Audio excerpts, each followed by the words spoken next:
Welcome to the regular Irregular show. I am the host with the most, aka Sleepy Melbourne, in the building. Welcome, guys. I do want to pause and give a special shout out to Azure Raven for the comment about the great family heads. You are correct, sir. Or madam, not sure. But you are correct about them not being able to kill each other. So this probably is a ploy by Gustang, which we actually do get to see more so in this chapter. But before we get into all of that in chapter 630, make sure you like, subscribe, and comment below. All right, now that we got that out of the way, we start off with seeing Gustang's body still, just head falling down, but standing upright. And now it seems like a spell is coming out of it. But we go right into a flashback that shows Trauma Ray having a conversation with Gustang. And this seems to be one of the times when Trauma Ray really wanted to use his disconnection ability to kind of seek vengeance for the animals that were massacred under their care. And I'm not sure who the people that massacred these animals are. Later on, we're going to see some robots that come from a continuous place, just keep coming. And so maybe it was them, and that's why they ended up going there to destroy them, but I'm not 100% sure who exactly were the ones that destroyed all the animals. But Trauma Ray and Gustang are having a conversation where Trauma Ray says that he wants to eradicate all of the people or entities that destroy the animals. Gustang, on the other hand, is like, if we do that, they're just going to keep coming back. And also, it would be pretty lonely if we do that and it's just us. Trauma Ray disagrees. He says, as long as I have you guys, I will not be lonely. And that is how he felt back in the day. But we switch to another flashback of Zahad, who talks about Trauma Ray pressing levers. And levers is more of like a colloquialism. Wow.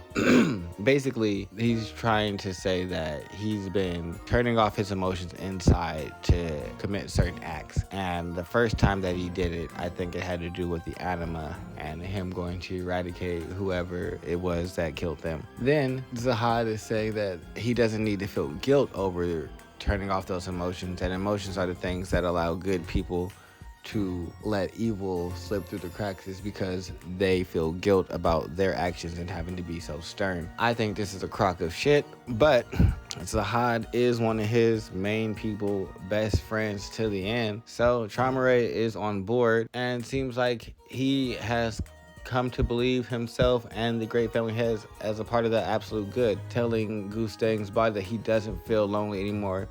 Even if you are no longer here, I don't care anymore, Gustang. Then we see the scales of truth, and realistically just truth, not necessarily justice, because if you're telling the truth or you feel remorse, even if you are a murderer, it seems like you'll be allowed to live, where it says that if you don't feel remorse and you don't repent for the death that you the murder that you committed, then there will be an executioner. But as long as you repent, it seems like it's cool. So I don't know if it's necessarily justice more so than getting towards the truth of the matter, which makes sense because Gustang has always been about the truth and what really happened, and I'm not sure if he necessarily cares about being the arbiter of the justice for those actions or what's occurred. But nevertheless, we see a giant come out of Gustang's body and blood that is summoned. Gustang made an agreement with the Great Master, administrator's permission to make a covenant that summons this giant arbiter of truth, and also makes it so that Gustang can be revived and become the executioner if the person that is being judged by the scales of truth does not repent for the murder that they committed.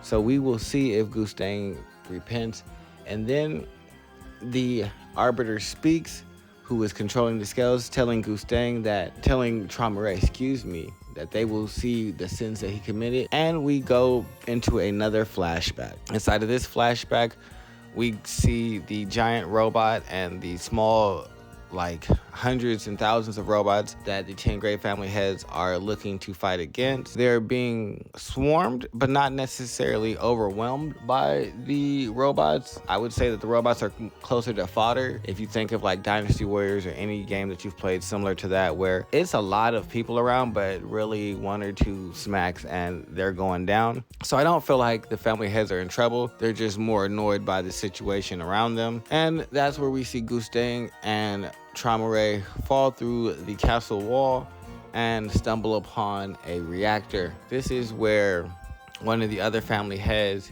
Yareng, comes in, where she and them have a brief exchange about why they didn't communicate where they were at and if they were safe or what was going on with them, with Gustang saying they don't have time, which if you have enough time to have this conversation, you had enough time to let people know what was going on. But regardless, we're here now, and that is a waste of time. This conversation is also a waste of time. So they eventually get overrun by robots inside of the small room and are forced to jump through the portal that Gustang and Traumerei had found earlier, which leads them to a giant hall where the rice pot and the person that tests them and really helps them get to reach their newer levels is. And we see that V is the first one to enter the rice pot, as they were going to disconnect the supply of energy that was feeding the robots, until they were stopped by the Thor-looking gentleman who said, no, there's someone in there and that could affect that. So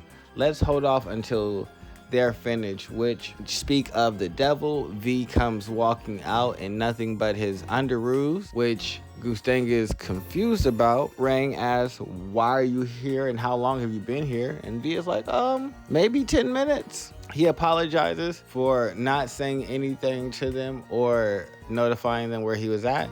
But clearly V and Zahat are the two strongest members, as Traumerei was saying to Gustang earlier that, hey, we need to wait for them to come and basically sort this out. And if that's the case, I think it's because they hold a special place amongst the group in terms of power. But that's all we have for this chapter 630 of Tower of God. I will be doing a Tower of God season 2 review. It'll be out tomorrow, probably sometime Tuesday-ish, But make sure you guys like, subscribe, comment, and I love you. Goodbye.